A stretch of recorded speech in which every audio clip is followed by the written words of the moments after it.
Welcome to the Explainer. Today, we're literally stepping into the shoes of a grammatical detective.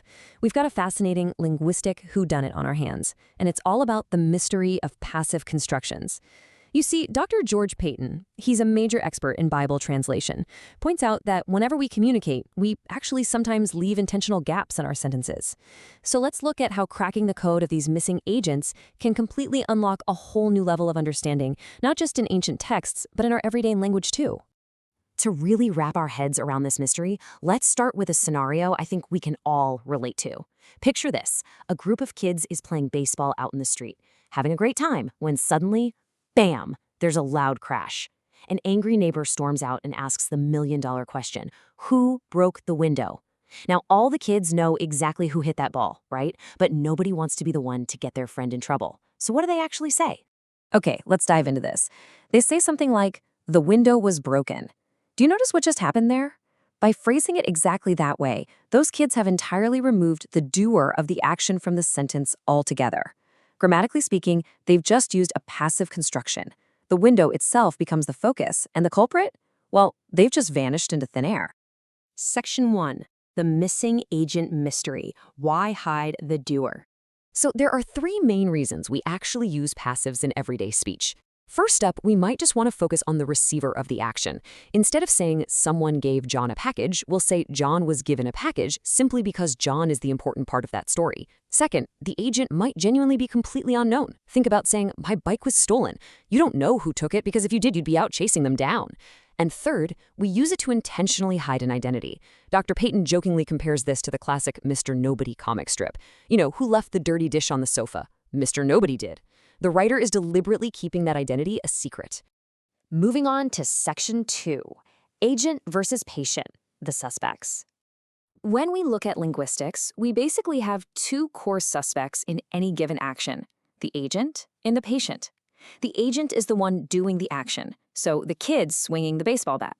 The patient, on the other hand, is the one receiving that action. In this case, the poor window getting absolutely smashed to pieces. This brings us to a really clear comparison. Think about the active sentence, the dog bit John. Here the dog is the agent and it's also the grammatical subject. But if we flip it to the passive sentence, John was bitten by the dog, well, the dog is still the agent doing the biting, right? However, the grammatical spotlight has completely shifted. It's now focusing entirely on John, the patient. The whole sentence becomes about what happened to John rather than what the dog did. Section 3. Crossing language barriers, the global challenge. Now here is a massive, massive hurdle for translators. What on earth happens when you're trying to translate a document, but the target language literally does not have a passive voice? Like you can't ever use a passive form because the structure simply doesn't exist in that language. Let's look at the Orma language, spoken in East Africa, as our prime suspect for solving this exact puzzle. Now, what's really interesting about this is how the Orma language creates such a clever workaround. Take the phrase Goyo danen with an ni suffix at the end. That means the people beat Goyo. That little ni tells us exactly who the active subject is. But look what happens when you just drop that suffix. If you simply say Goyo danen without it, it functions as a pseudo-passive. It literally translates to somebody beat Goyo or they beat Goyo. So they use a totally unspecified they to indicate that the action was done by someone else. It's perfectly mimicking a passive meaning, but they're still using an active verb. Absolutely brilliant. Section 4. Unpacking biblical passives. Cracking the code. So the absolutely crucial point here is that a translator really has to act like a lead investigator. When they hit a confusing passive, they generally follow three main steps. Step 1, identify the action itself and who is involved.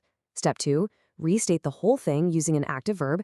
And step 3, make those hidden participants completely explicit, especially if doing that helps the target language speakers understand the meaning. Let's see how this actually works in practice with a real example. Take the text in Mark chapter 1, verse 14, where Jesus is in the wilderness being tempted by Satan.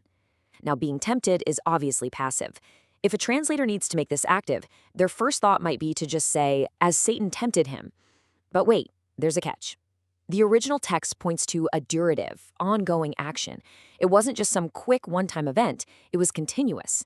So unpacking it correctly really means communicating it like this. He was in the wilderness for 40 days, as Satan was tempting him. And sometimes unpacking a passive sentence reveals these incredible cultural secrets. For instance, in Mark chapter 14, someone is complaining about a woman pouring out really expensive perfume, and they ask, "Why has this perfume been wasted?" If we force that into an active restatement for translation, it becomes, "Why did she waste this perfume?" But hang on a second. Dr. Payton notes that in many non-Western cultures, respect is incredibly highly valued. You simply do not call someone out directly face-to-face like that. So, the passive voice might have actually been used intentionally by the speaker to voice a complaint without launching a direct personal attack on the woman. And then we get to puzzles of pure, straightforward logic. There's a story in Acts chapter 12 where a man is cursed, and the literal translation says he was eaten by worms and died. Okay, so eaten is passive and died is active. But just think about that for a second. What likely happened first? Logically speaking, the active event of dying happened first, right? And then his body was eaten by worms. A translator has to really ask themselves if sticking to the literal word order is going to confuse a new culture about the actual chronological reality of what went down. Section 5. When to keep secrets, leaving the mystery unsolved. All of this raises a pretty massive question. Should we always translate the hidden meaning? Is maximum clarity always the absolute ultimate goal of a good explainer or a good translation? Consider this example. Jesus tells his disciples, "Beware of the leaven of the Pharisees." Now, leaven, or yeast, is clearly being used as a metaphor for influence. So why not just make it super explicit and translate it as "beware of the influence of the Pharisees"? Well, and this brilliantly illustrates the danger of over-explaining. If you explicitly translate it as influence, you literally destroy the context of the very next verse. Because right after that, the disciples look at each other and mistakenly think they're being yelled at because they forgot to bring actual physical bread. The big takeaway here is totally vital. Sometimes you just have to preserve the metaphor. Authors often fully intend to be a bit cryptic, so translators really must exercise some restraint. Leaving that figurative imagery perfectly intact actually allows target cultures to learn, adapt, and eventually adopt those expressions natively into their own language, much like we already have in English over the centuries. Section 6. The Translator's Toolkit, Bridging the Final Gap. So, what do we do when we can't change the text itself? We use the toolkit found outside the main text, what we call the paratext. We're talking about the whole shebang: footnotes, headings, study guides, introductions, and glossaries. Dr. Payton firmly pushes back on the old idea that nobody reads footnotes. I mean, just look at the immense popularity of study guides and Bibles. It proves that focused learners genuinely want that extra context. Paratext is absolutely essential for supplying that deep historical or textual context without having to actually alter the main, sometimes mysterious, translated text. Here's a really perfect example of this in action. In Acts chapter 4, Peter talks about Jesus as the stone that was rejected by you, the builders. A simple footnote here brilliantly solves this whole metaphorical puzzle. It can point readers back to the Old Testament, explaining that temple builders relied on a perfectly straight foundation cornerstone to physically align every single wall of a massive building. So the footnote supplies that awesome architectural and historical aha moment, all without tampering with Peter's original poetic phrasing. Which leaves us with this final, kind of profound thought to ponder. How do we actually balance perfect clarity with preserving the author's original literary mystery? It's a really delicate tightrope walk, right? Balancing between exposing those hidden agents to make things crystal clear and honoring the sheer beauty of the unknown. So the next time you're reading something, keep an eye out for those missing agents. Ask yourself, who is really pulling the strings behind the sentence? Thanks so much for joining me on this explainer, and as always, keep asking great questions.